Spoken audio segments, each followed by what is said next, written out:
ಕಾಂಗ್ರೆಸ್ನಲ್ಲಿ ಕುರ್ಚಿ ಫೈಟ್ ತಾರಕಕ್ಕೇರಿದ್ದು ಸ್ವಾಮೀಜಿಗಳ ಟಾಕ್ ವಾರ್ ಕೂಡ ಜೋರಾಗಿದೆ. ಸಿಎಂ ಸ್ಥಾನಕ್ಕಾಗಿ ತಮ್ಮ ನಾಯಕರ ಪರ ಮಠಾಧೀಶರು ಲಾಬಿ ಮಾಡ್ತಿದ್ದಾರೆ. ಈಡಿಗ ವರ್ಸಸ್ ಕುಂಚಿಟಿಗರ ಮಧ್ಯೆ ಮುಖ್ಯಮಂತ್ರಿ ಪೈಪೋಟಿ ಜೋರಾಗಿದೆ. ಡಿಕೆಶಿ ಪರಮೇಶ್ವರ್ನ ಸಿಎಂ ಮಾಡೋದಕ್ಕೆ ಸಮುದಾಯ ಒತ್ತಾಯ ಮಾಡ್ತಾ ಇದೆ. ಡಿಸಿಎಂ ಪರ ಈಡಿಗ ಸಮುದಾಯದ ಸ್ವಾಮೀಜಿಯಿಂದ ಲಾಬಿ ಜೋರಾಗಿದೆ. ಇನ್ನು ಪರಮೇಶ್ವರ್ ಪರ ಯಲೆರಾಂಪುರ ಕುಂಚಿಟಿಗರ ಸಮುದಾಯ ಒತ್ತಡ ಹೇರ್ತಾ ಇದೆ.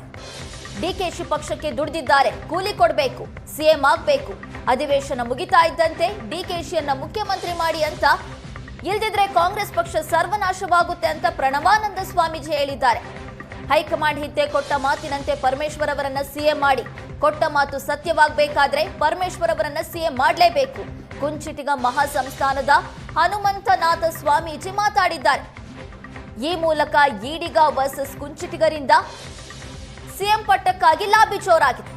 ಒಂದ್ ಕಡೆ ಡಿಸಿಎಂ ಡಿಕೆಶಿ ಅವರನ್ನ ಸಿಎಂ ಮಾಡಬೇಕು ಅಂತ, ಮತ್ತೊಂದ್ ಕಡೆ ಪರಮೇಶ್ವರ್ ಅವರನ್ನ ಸಿಎಂ ಮಾಡಬೇಕು ಅಂತ ತಮ್ಮ ತಮ್ಮ ಸಮುದಾಯದ ಸ್ವಾಮೀಜಿಗಳು ಒತ್ತಾಯ ಮಾಡ್ತಾ ಇರೋದು. ಕುಂಚಿಟಿಗ ಮತ್ತು ಈಡಿಗ ಸಮುದಾಯದ ಸ್ವಾಮೀಜಿಗಳು ಹೈಕಮಾಂಡ್ ಮೇಲೆ ಒತ್ತಡ ಹೇರ್ತಾ ಇದ್ದಾರೆ. ರಾಜ್ಯದ ಮುಖ್ಯಮಂತ್ರಿಗಳಾಗಿ ಸನ್ಮಾನ್ಯ ಡಿಕೆ ಶಿವಕುಮಾರ್ ಅವರು ಮುಖ್ಯಮಂತ್ರಿ ಆಗಬೇಕು ಅಂತಕ್ಕಂಥದ್ದು ರಾಜ್ಯದ ಅತಿ ಹಿಂದುಳಿದ ಮಠಾಧೀಶ್ವರ ಮಹಾಸಭೆಯ ರಾಜ್ಯದ ಅಧ್ಯಕ್ಷನಾಗಿರತಕ್ಕಂಥ ನನ್ನ ಅಭಿಪ್ರಾಯ. ಡಿಕೆ ಶಿವಕುಮಾರ್ ಅವರು ಪಕ್ಷಕ್ಕೆ ದುಡಿದಿದ್ದಾರೆ, ಕಾಂಗ್ರೆಸ್ಸಿನ ಒಂದು ರಕ್ಷಕನಾಗಿ ಬಂದಿದ್ದಾನೆ. ಆತ ದುಡಿದಕ್ಕೆ ಕೂಲಿ ಕೊಡಬೇಕು.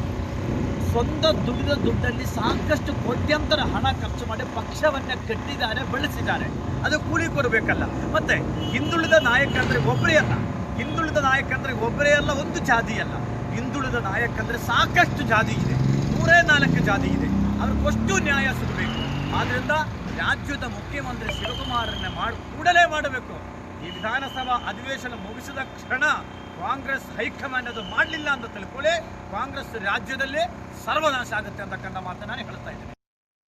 2013ರಲ್ಲಿ ಚುನಾವಣೆ ಆದಂಥ ಸಂದರ್ಭದಲ್ಲಿ ಕೆಪಿಸಿಸಿ ಅಧ್ಯಕ್ಷರಾಗಿ ಪಕ್ಷವನ್ನು ಮುನ್ನಡೆಸಿ ರಾಜ್ಯ ಉದ್ದಗಲಕ್ಕೂ ಪ್ರವಾಸವನ್ನು ಮಾಡಿ ಪಕ್ಷವನ್ನು ಸಂಘಟನೆ ಮಾಡಿ ತಮ್ಮ ಕ್ಷೇತ್ರದಲ್ಲಿ ಬೇರೆ ಕಾರಣಾಂತರಗಳಿಂದ ಸೋಲಿಗೆ ಕಾರಣವಾಯಿತು.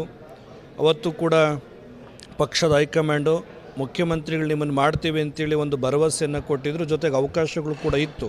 ಹಿಂದೆ ಕೊಟ್ಟಂಥ ಮಾತು ಸತ್ಯ ಆಗಬೇಕು ಅಂತ ಹೇಳಿದ್ರೆ, ಮಾತು ನಿಜ ಆಗಬೇಕು ಅಂತ ಹೇಳಿದ್ರೆ ಹೈಕಮಾಂಡು ಇವಾಗ ಅವಕಾಶ ಒದಗಿ ಬಂದಿದೆ. ಈಗ ಪರಮೇಶ್ವರ್ನ ಮುಖ್ಯಮಂತ್ರಿಯ ಸ್ಥಾನ ಕೊಟ್ಟು ಹೈಕಮಾಂಡ್ ತನ್ನ ಮಾತಿಗೆ ಬದ್ಧವ ನಿಲುವನ್ನು ತೋರಿಸುವಂಥ ಒಂದು ಸದಾವಕಾಶ ಅಂತೇಳಿ ನಮ್ಮೆಲ್ಲರ ಅಭಿಪ್ರಾಯ ಆಗಿದೆ. 2013ರಲ್ಲಿ ಚುನಾವಣೆ ಆದಂಥ ಸಂದರ್ಭದಲ್ಲಿ ಕೆಪಿಸಿಸಿ ಅಧ್ಯಕ್ಷರಾಗಿ ಪಕ್ಷವನ್ನು ಮುನ್ನಡೆಸಿ ರಾಜ್ಯ ಉದ್ದಗಲಕ್ಕೂ ಪ್ರವಾಸವನ್ನು ಮಾಡಿ ಪಕ್ಷವನ್ನು ಸಂಘಟನೆ ಮಾಡಿ ತಮ್ಮ ಕ್ಷೇತ್ರದಲ್ಲಿ ಬೇರೆ ಕಾರಣಾಂತರಗಳಿಂದ ಸೋಲಿಗೆ ಕಾರಣವಾಯಿತು.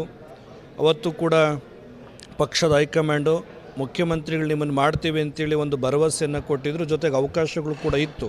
ಹಿಂದೆ ಕೊಟ್ಟಂಥ ಮಾತು ಸತ್ಯ ಆಗಬೇಕು ಅಂತ ಹೇಳಿದ್ರೆ, ಮಾತು ನಿಜ ಆಗಬೇಕು ಅಂತ ಹೇಳಿದ್ರೆ ಹೈಕಮಾಂಡು ಇವಾಗ ಅವಕಾಶ ಒದಗಿ ಬಂದಿದೆ.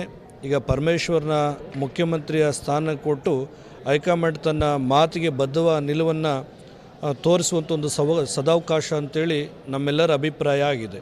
2000